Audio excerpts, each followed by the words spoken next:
ஒரு நாள் கைலாயத்தில் பார்வதி தேவி தனியாக இருந்தார். சிவபெருமான் தியானத்தில் சென்றிருந்தார். காவலுக்காக யாரும் இல்லாததால் தன் உடலிலிருந்த மஞ்சள் பூச்சை கொண்டு பார்வதி தேவி ஒரு அழகான சிறுவனை உருவாக்கினார். நீ என் மகன், நான் குளிக்க செல்லும் வரை யாரையும் உள்ளே விடக்கூடாது என்று சொல்லி அவனுக்கு உயிர் கொடுத்தார். சிறுவன் தன் கடமையை நம்பிக்கையுடன் செய்தான். அப்போது சிவபெருமான் திரும்பி வந்தார். கதவை மறித்த சிறுவனை பார்த்து சிவன் கோபமடைந்தார்.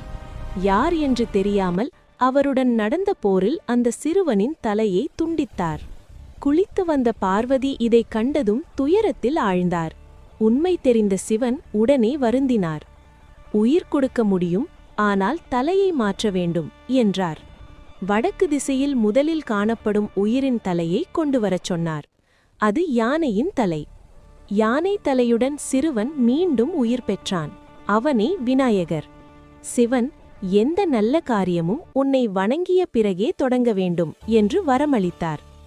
அன்று முதல் விநாயகர் உலகின் முதல் வணங்கப்படும் தெய்வமாக